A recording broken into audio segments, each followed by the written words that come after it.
In this video, I'll discuss the impact of Nina Alisova's work in film, focusing specifically on Dursun, a 1940 Turkmen Soviet film that remains a staple of classic Turkmen cinema and has stood the test of time.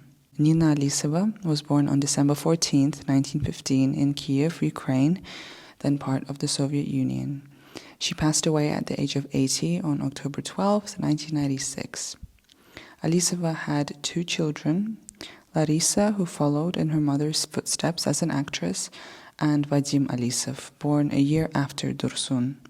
Vadim became a highly successful cinematographer, contributing to iconic Russian films such as Vokzal для двоих, Station for Two, Жестокий романс, Cruel Romance, and Shirley Myrli, What a Mess. Interestingly, Nina Alisova also appeared in Shirley Myrli as a minor character, showcasing that film talent runs in the Alisov family. Alisova's journey in the arts began in Kiev's theater scene during her childhood.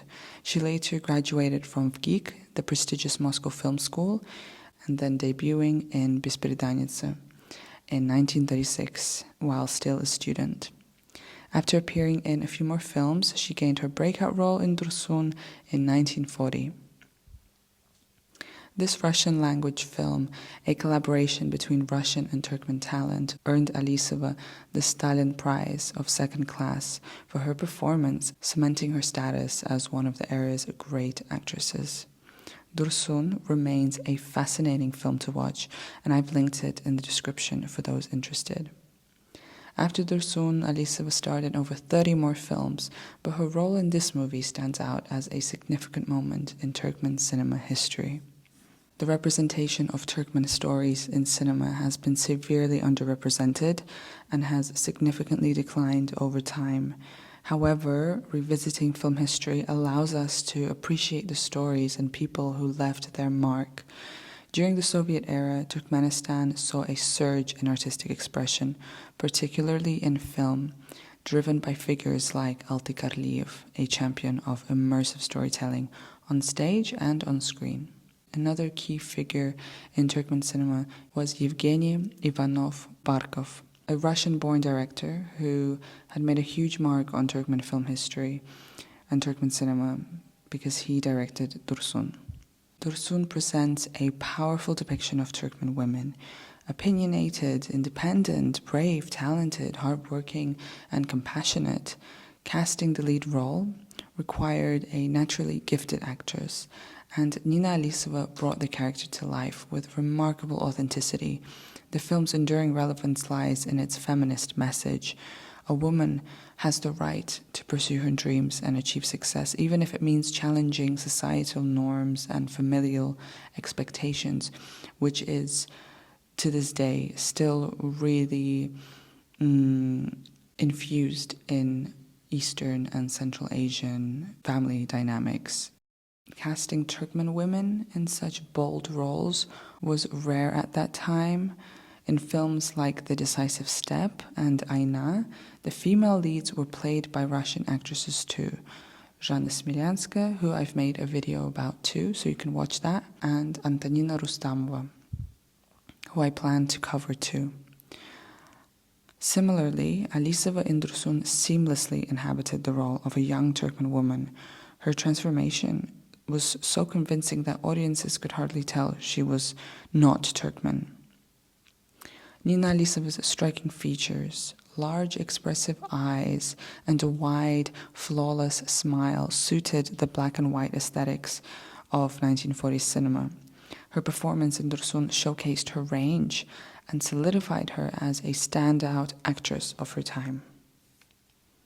One of the film's highlights is the dynamic between Dursun and her husband, Nuri, played by a young Alti Karliyev.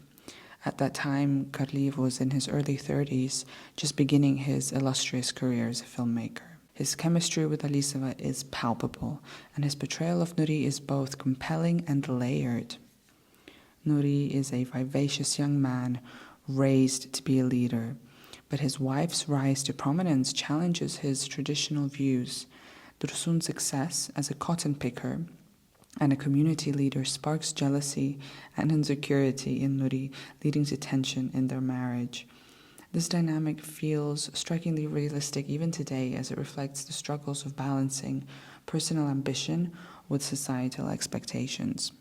What makes Dursun so progressive is its nuanced exploration of these themes. The film isn't about a battle of the sexes, man versus woman, but rather about overcoming inner boundaries. Nuri's jealousy stems from his upbringing, which conditioned him to equate his worth with dominance and control.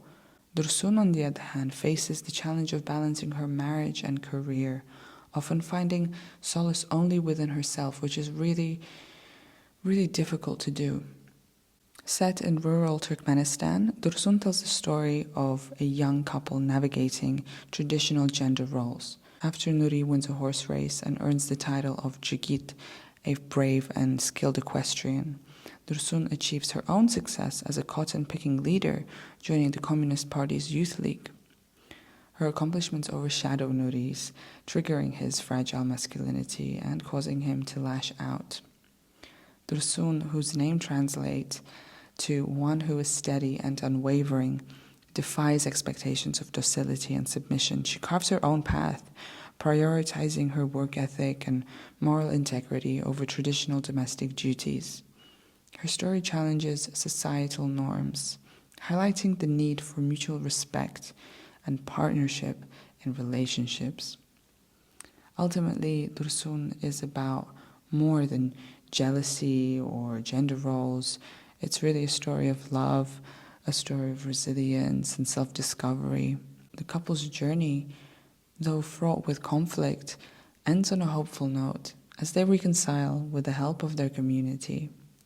I think Dursun is a timeless film that tackles issues of jealousy, domestic abuse, fragile masculinity, and female empowerment. Its progressive themes and authentic portrayal of Turkmen culture makes it a landmark in Soviet cinema, and its messages remain just as relevant today.